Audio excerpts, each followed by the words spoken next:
told y'all that Brian Norman Jr., a.k.a. Manufactured Fighter, a.k.a. the most padded resume of any champion in the sport of boxing, was going to quack duck Jaron Ennis, and Eddie Hearn, Matchroom Boxing promoter, flamed Brian Norman Jr. and his team today. Look what he said. Who is Brian Norman? But no one knows who Brian Norman is. We're giving you a bucket load of money and an opportunity for you to unify the division. Then why wouldn't you take this bucket load of money to prove that you're the best welterweight in the world? Tell him, Eddie. Tell him, Eddie. Ladies and gentlemen, you already know this is Punch Drunk Boxing, a.k.a. Mr. Moonshine himself, a.k.a. El Adobo, El Sazón, El Borracho, El Pastor de Boxeo. Yo, that's why, to be honest, I didn't even want to do a bunch of video about this rumor that they're gonna be that they was gonna be fighting. I know a lot of YouTubers was doing a bunch of videos and stuff like that, but I know that this fight was not gonna happen. Look, Brian Norman Jr. Top Rank already gave Brian Norman Jr. a date in November. All right. They was gonna fight somebody in November. They was not gonna be fighting no damn Jaron Ennis. I know that was not gonna happen. They trying to milk. They trying to milk their situation right now. They just got elevated as a WBO champion, right? He had a good win versus Giovanni. Great win. Upset win. I think that people thought that Giovanni was gonna win and stuff like that. He upset Alexis Rocha. But you know what? I just think I haven't seen anything in other than that. I haven't seen anything special with Brian Norman Jr., you know what I'm saying? I just feel, I really truly feel, and then this is not really no disrespect, but it is what it is. This is just the truth, that he has a way padded resume. Like, if you look at his resume, and I showed y'all in the recent video that I did, is just, yo, he got more losers in his resumes than winners.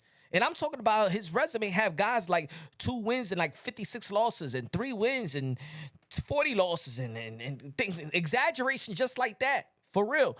I think that a unification bout could have happened, but I doubt. I knew it was not gonna happen. I don't think that Brian Norman Jr. is ready for Jaron Ennis.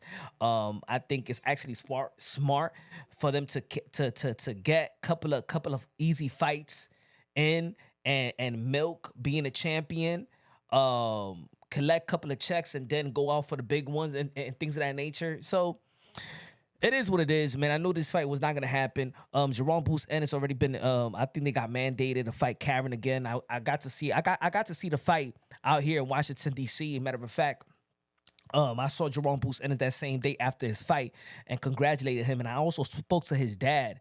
I didn't do a video about it, but I spoke to his dad when we was out there in the hotel in the lobby.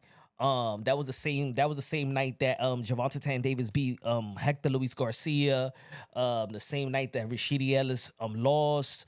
The same night that Demise Andre beat Demar Nicholson, right? In Washington D.C. It was lit.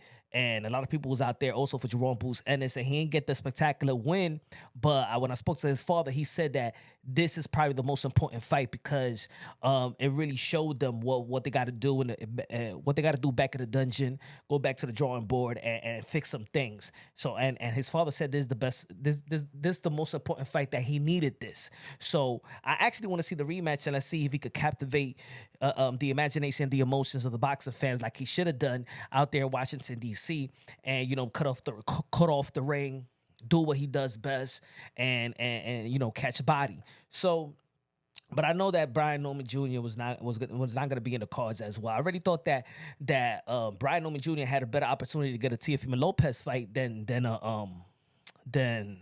a Jaron Ennis.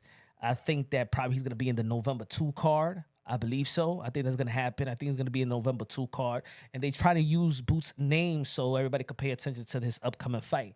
It was a way of marinating fights and building fights, in Punch Drunk Boxing. We know this too well. And that's why I wasn't all like doing a bunch of videos like these other guys and trying to interview. Because I know if I would have interviewed, they would have capped on. They would have capped to me and I'm not even into that and stuff like that. Like, of course, it'll be cool talking to boxing personnels and things of that nature, but, you know what I'm saying, I already see the wave and I already peep what's happening. But hopefully he develops as a better fighter and get better opposition. And maybe, I I will believe in him a little bit more. I do like a little bit what I see. I think a little bit sloppy, but he's grown. He's only 23 years old. You know what I'm saying? He's a position as a belt holder, as a champion. He didn't beat Earl Spence. He didn't beat Bud Crawford. Neither Boots as well. But I think that in my opinion, Boots passed the eye test, and in my opinion, Brian Norman Jr. still got work in progress. He hasn't passed the eye test, in my opinion, but hopefully, he does what he needs to do, and hopefully we could find and witness a unification bout between both of them. But he does got great momentum. It was his last outing is good, but I want to see a consistency with that. I want to see that again. I want to see it again. I don't want to think that that's a fluke. You know what I'm saying? So it is what it is. But I knew that they was gonna duck. I knew that they was gonna duck. Let me know what y'all think. Let me know if y'all think that it was a fair deal. What Eddie Hearn was saying, I think it was a fair deal. I think the last what did he make? I ain't even trying to count nobody's pockets anyway. But I think it's a fair. I think whatever Eddie Hearn said, I think it was a fair deal. He should have took the unification power. Should have took the risk. Hey, I'm gonna tell you like this: Teofimo Lopez took $1 million to fight Vasily Lomachenko. Walked out with 500,000 clean. And look at the position that he got on, and I hope that when these guys do take those risks, take that payday, that they get rewarded after. You know what I'm saying? Just don't make these guys take what they feel is lowball offer, and then people be like, "Well, take it. This is your opportunity. If you feel like you're the best, and if they prove it, then reward them." So hopefully, he builds up to that type of purse that he feel like he deserves. But maybe he won $2-3 million. He won it already with these other guys is getting paid. Haven't even really seen him make have a real true main event. It is what it is, man. Let me know what y'all think, man. Subscribe to the channel, smash the like button. Love you, God bless, and on to the next.